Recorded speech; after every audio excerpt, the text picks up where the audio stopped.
And we are back with another video. And yes, the major leadership shakeup has taken place at Stellantis.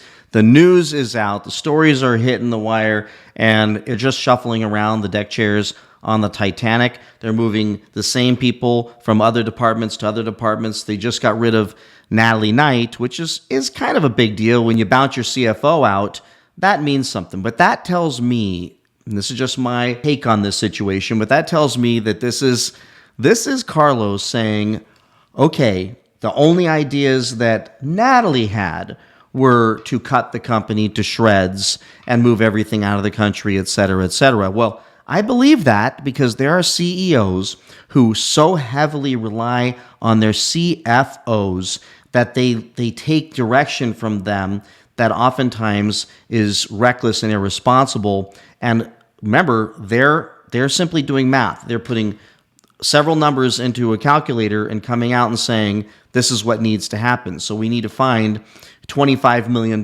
next quarter in expense saves. Then go out and get that, Carlos. And Carlos would say, and having been in these meetings myself as an executive in a large company and having ran a pretty big company before this one, is we ask for their input. We'll say, so where do you think we should go? Well, here's what I've learned in my experience is if I don't have the ideas to get there, they will have the ideas to get there. And in this situation, I believe Carlos hasn't had the ideas to get there. Remember, he is a paper tiger. He is the emperor with no clothes on. Go watch that video. It's, I think, hilarious. He has been saying to everyone around him that is in finance and legal, well, what should we do then? Well, we need to cut expenses.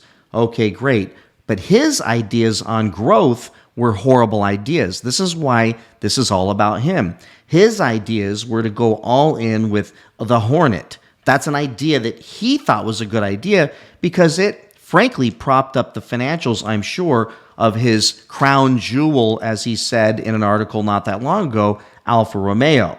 Well, his miscalculation and judgment has led to these Hornets stinking up dealerships by the tens of thousands all over North America, landing them in the spot of the worst selling car so far in 2024.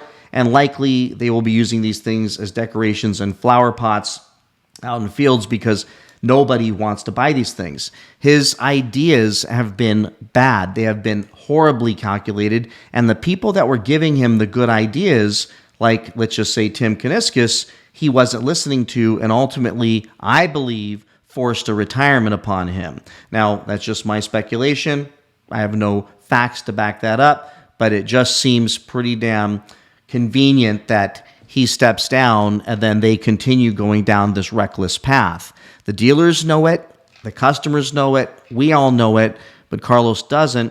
So when things aren't working with his grand idea, and in a lot of his statements on some of the TV shows when he's being interviewed, where he says, well, it wasn't a miscalculation, it was based on the EV adoption, it was the government's miscalculation that I'm a victim, basically he's a victim of, is what he was insinuating. And then blaming the brands, blaming the leadership at the brands, and then ultimately going to the CFO and saying, you're out. And that tells me that he's been getting direction from the CFO. He's been getting direction from Natalie Knight, who's been telling him, cut, cut, cut, cut, cut. And let me tell you about CFOs in large publicly traded companies. They have a direct line to the board of directors. I hate to say it, but there are big companies out there that are heavily ran by the finance arm of the company. And while I believe the finance arm of any company is extremely valuable, and without it, many companies would go bankrupt rapidly with, let's just say, guys like me who want to do nothing but grow and aren't going to spend as much time on expenses. It's my secondary talent, not my primary talent in managing the expenses. I'm a grower that me left alone untethered would be a balloon going to the moon. So CFOs have great purpose. I had a CFO at my last company, one of them that At first, I hated him because every time I talked to him, it was about cutting. And finally, him and I had a conversation that included lots of foul language. And ultimately, he invited me to his office. So I left my office and I boogied down to his office and I sat down. I said, "What?" His name was Richard. He's been gone a long time, so I could say this. I said, "What is your problem? What is your problem with me? Every time I talk to you, you're talking about how I'm spending, but I'm also making lots of money for the company. What are you doing?" And he said, "I apologize." Most leaders don't. Most leaders can't grow an organization fast enough to outrun the money that they're spending to do so.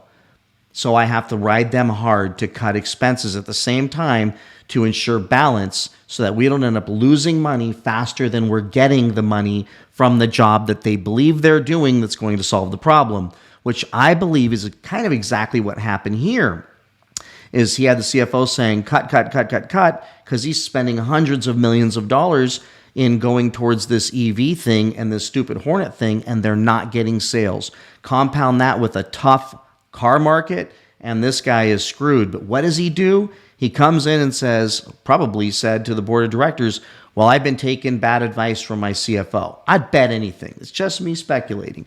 But he's telling them, "I got bad advice from my CFO. I'm going to go ahead and let her go. Then I'm going to bring in this Osterman guy who is a chief operating officer," which is still, in many cases, generally a finance type guy. Brings him in, and that guy now knows, well, she got whacked by overcutting, and he's not growing it fast enough.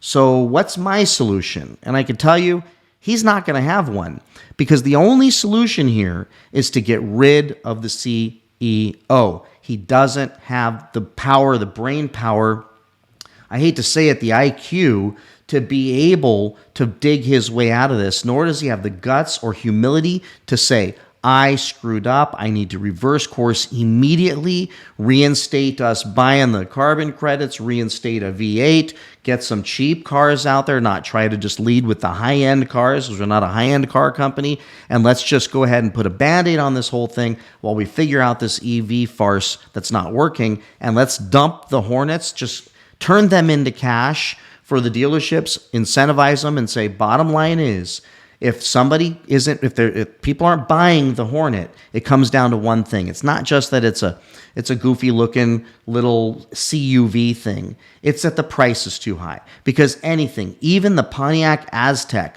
would sell and did sell when the price got low enough. Everything comes down to price. So bottom line is, if they get the prices low enough, and I mean low enough to where even any of us would go, well, for that price, why the hell wouldn't I buy it? I'm going to be bulletproof from any depreciation if I got that thing for $15,000 or $20,000 and turn them into cash, and then stop selling them immediately, get rid of them, or turn them into the EV. Turn the Hornet into the EV, and then start making the gas engines and the Chargers. Bring back the Challenger with the V8, make that your V8, and just do smaller runs of those things. Become the Mustang, become the Mustang of Dodge and keep the V8s, and still deliver cheap EVs, meaning those Hornets. You can easily retool those things and sell the daylights out of them for cheap, and actually try to compete with Tesla on price. But instead of rolling out an $80,000 Scat Pack with an electric motor that gets beat by a Hyundai and a Tesla Model 3 Performance, I'm thinking my plan's probably a good plan. So with this change right now, and a couple changes they're going to do that aren't going to really be anything major, it's just a shuffling of the deck chairs on the Titanic with this new chief operating officer. It might buy Carlos a little more time, which the article that came out said, and he'll be staying through the beginning of 2026. So we were all hoping that there would be an announcement that he's out. But I can tell you, we are just months away. This decision may have bought him a little bit of time, because I'm betting he blamed Natalie Knight. I'm just guessing, okay? But I'm betting he blamed her, and that bought him a second life. And he said, look, these were miscalculations. You shouldn't have done these things. We need to get rid of the CFO. CFO is leading us the wrong direction. And by the way, maybe even the board of directors was steering that CFO in that direction as well, not taking any blame off of Carlos. and led them down this path as well, where they cut so much that they've broken the company. So what's going to happen in the future? I think it's going to maybe buy Carlos a little bit of time into 2020, 2025, and probably by the end of first quarter, after they get the third quarter earnings and fourth quarter earnings, and then first quarter earnings are going to be bloody. And I think at that point, they're going to have found a leader, and they will bounce him out, pay him his golden parachute, and there will be a new CEO that comes into place, and maybe even a new CFO at that point again. But if this David Oshman guy can hang on long enough to get to the other side of a new CEO that actually has growth strategies, because I'll tell you what Wall Street wants.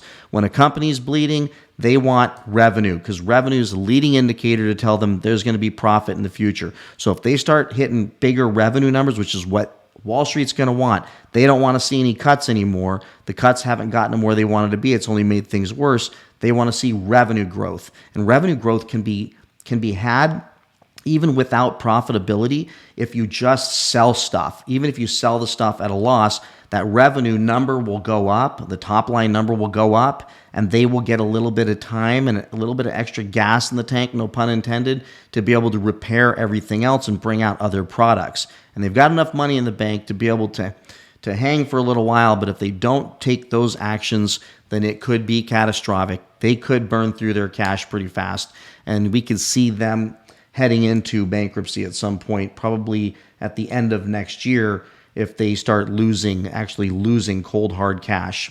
So with that, everybody, that's my take on what just happened. Please like, subscribe, comment, and I'll see you in the next one. Bye-bye.